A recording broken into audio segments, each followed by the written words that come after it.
شابه منټو وایي د سکال له پیل راهیسې 1550,000 افغانان په خپل هیواد کې بې کوره کېدلو او بې ځایه کېدلو ته اړ شوي دي. UNHCR remains concerned. د ملګرو ملتونو د کډوالو اداره د ملکیانو د بشري حقوقو د سرغړونې په برخه کې اندېښنه لري، ځکه چې په خاصه توګه د ښځو او نجونو لپاره حالات بدلیدونکي دي. په تیر د یو شمېر کسانو په برخه کې داسې فهم موجود دی چې په اوسنی او یا تیر وخت کې بې له حکومت او یا نړیوال ټولنو سره اړیکې درلودلې یا یې له نړیوالو قواو سره اړیکې درلودې. طارق جسارویک د نړیوال روغتیا سازمان وایاند وایي په دا اوس وخت کې د داخلي بېځایه شو افغانانو په کمپونو کې زخ ډیر بیروبار دی، ځکه چې شخړه لا دوام لري او مخ په زیاتېدو ده. دا جنجال به په هیواد کې د کورونا د مرګو د واکسین او مخنیوي اقدامات محدود کړي. په دې توګه به د کورونا د وبا د خپرېدلو خطر لا زیات شي. د دې ناروغۍ د انتقال او نورو ناروغیو د پیدا کېدلو او خپرېدلو خطر به هم زیات شي. څرګنده ده چې روانې شخړې د افغانستان د عامه روغتیا پر کمزوري نظام باندې ناوړه اغېز لري، ځکه چې د ډیرو بنیادي صحي وسایلو او موادو له کمبود سره مخامخ دي.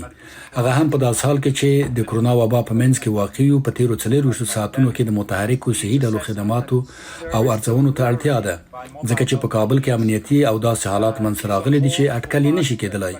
د صحي خدماتو قطع کېدل په آینده کې ډیر ناوړه عواقب لري. مصطفی بر مسعود د یونیسف د عاجل عملیاتو صحوي رئیس وایي افغانستان د ماشومانو لپاره ډیر سخت ځای دی او لا هم پس مخ په خرابېدو دی. And since the start of the year, د سکال د پیل راهیسې تر اوسه پورې په دې شخړه کې 1550 ماشومان وژل شوي، زخمی او معلول شوي دي. د ملګرو ملتونو د عمومي منشي لخوا دا 5م ریپورت دی د افغانستان په وسلواله شخړه کې د ماشومانو تلفات څرګندوي. د سکال په اوله نیمایي کې د وژل شوي او معلول شوي ماشومانو شمیر د ملګرو ملتونو په ریکارډ کې بې سابقې دی. مصطفی بر مسعود د یونیسف د عاجل عملیاتو صحوي رئیس وایي د دوی اټکل په 2021 کال کې د ماشومانو په برخه کې دا دی چې په هر 2 ماشومانو کې به یو ل ډېرې زیاتې ناوړه تغذیه او د خوراک له کمښت سره مخامخ وي. په افغانستان کې اوس 13 میلیون افغانان بشري مرستو ته اړتیا لري. په دې کې سم نیمایي یعنی 9 میلیونه ماشومان دي. روپرټ کالویل د ملګرو ملتونو د بشري حقوقو د کمشنرۍ وایاند ویل په افغانستان کې حالات مخ په بدلیدو او خرابېدو دي، نو په دا اوس وخت کې اټکل نشي کېدلی، ځکه د دې اټکل ډیر ګران دی چې په افغانستان کې به څه پیښ شي. member states په کار د غړي هیوادونو پر طالبانو ل خپل نفوذ او رسوخ څخه په دوه اړخیزه او څو اړخیزه ډول کار واخلي، څو په افغانستان کې د ملکیانو ژوند خوندي پاتې شي. غړي دولتونه دا وظیفه او مسؤلیت لري چې له طالبانو سره ل خپل اثر او رسوخ نه کار واخلي چې حالات عادي بڼه غوره کړي، امن او آرامي منځ راولي او هغه ډلې چې له خطر سره ډېر مخامخ دي هغوی خوندي شي. د سره صلیب نړیوالې ادارې یو جګپوړي چارواکي رابرټ مارډینی وویل دوی پریکړه کړې ده چې د طالبانو له قدرت نه وروسته هم په دې هیواد کې پاتې شي.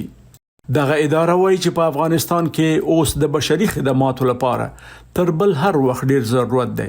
هغه وویل چې په هیواد کې 1300 کارګران درلودل او هر یو په دې باور و چې خدمت او مرسته وکړي.